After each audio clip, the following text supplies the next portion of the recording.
So in this module, we're going to talk about something called induction. And induction is really the most powerful and the most important proof technique that we're going to have, okay? So induction proof technique is absolutely critical in computer science. It's the most important proof for almost anything having to do with programs. And it's used a lot in mathematics and discrete math and other branches of mathematics. So that's going to be our key, okay? But before we kind of start, I'd like to introduce by telling you a story about a very young mathematician called Carl Friedrich Gauss. Okay, and you probably know Gauss, or at least you should know a lot of the mathematics that he invented. So one of those was a curve that looks like this. This is known as the normal distribution or the Gaussian distribution. Some of the other things he did linear regression. Okay, so if you think of, I have a set of points like so, then you can find a line that explains those points. That's something that he did, and in fact he used the Gaussian distribution for that. He also did a lot of stuff like in linear algebra, for example. He developed what's now known as the Gauss-Jordan method, which is a way of solving systems of linear equations, right? So let's just write it as AX equals B. Okay. I was actually going to write out the full matrix, but no, that's good enough. What more did he do? He actually worked on non-Euclidean geometry.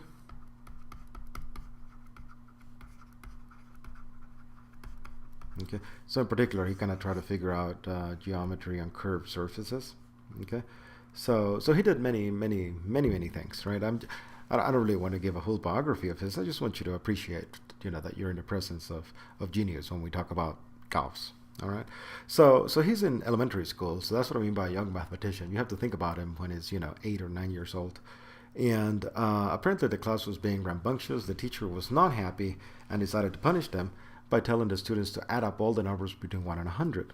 Now this is elementary school, so all the numbers is 1 plus 2 plus 3 plus and so on, right? It certainly does not include, say, pi, right? It's just all the integers.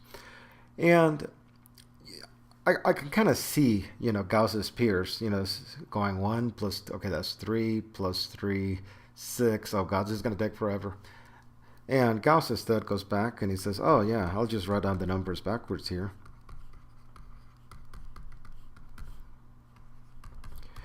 And then he adds all the numbers that he has kind of vertically. So we have 101 plus 2 plus 99, that's also 101. 3 plus 98, yep, that's 101.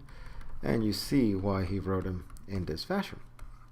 Okay, so now notice that if I add all this, that's 2 times the number that I want.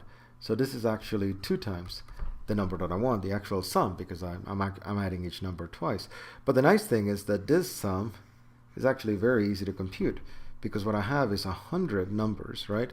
1, 2, 3, up to 100. And they're all the same. So I can add them up by simply saying 100 times 101. And I'm going to write that as 100 plus 1. Okay, humor me.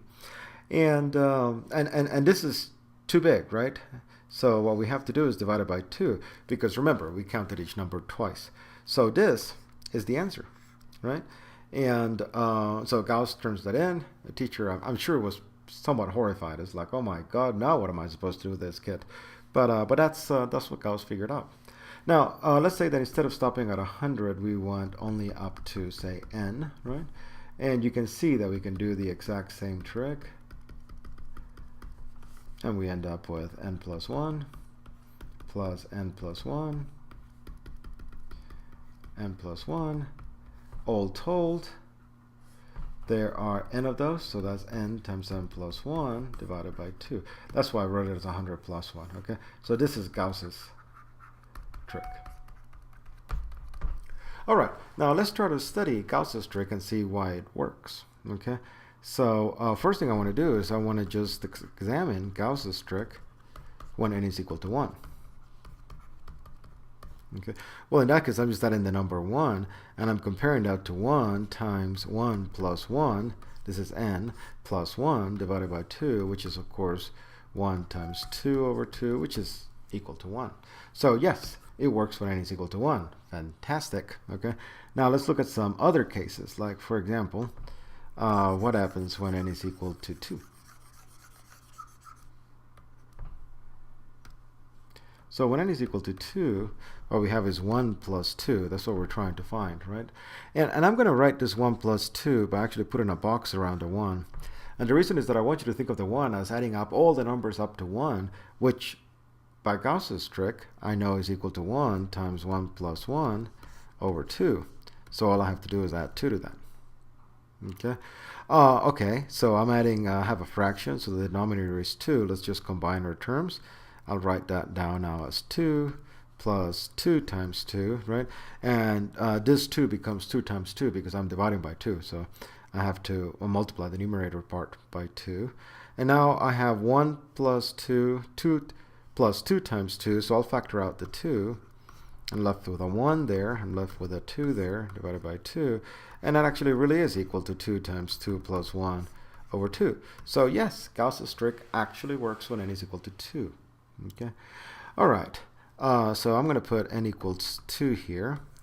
And I'm going to try to build n equal to 3.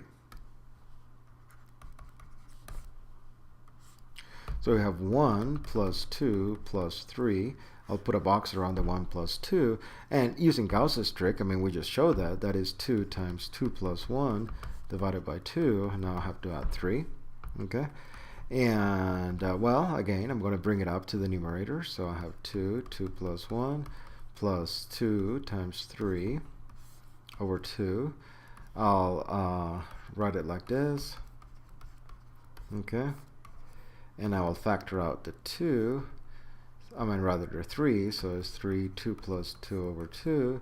And I'll just rewrite that as 3 times 3 plus 1 over 2. Okay.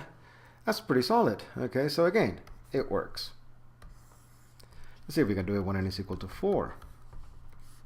Well, we have 1 plus 2 plus 3 plus 4. As before, I'm going to put a box around this. And I know what that is because, well, we just solved it. I'm using Gauss's trick. That is 3 times 3 plus 1 over 2. Add 4. Okay.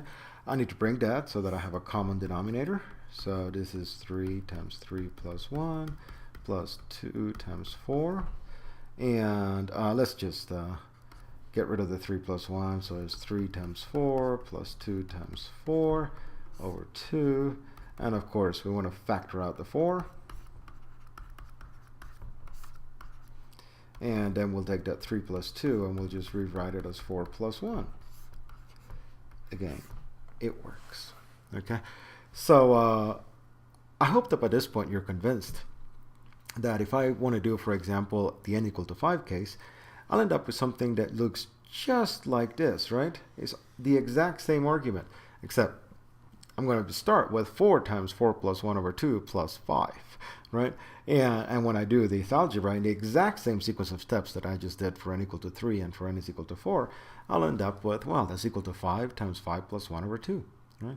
And if I want to do 6, it'll be the same. If I want to do 7, it'll be the same. If I want to do 1,000, it'll be the same. It'll just take me a lot longer. If I want to do 10 million, it'll be the same. It'll just take me a lot longer.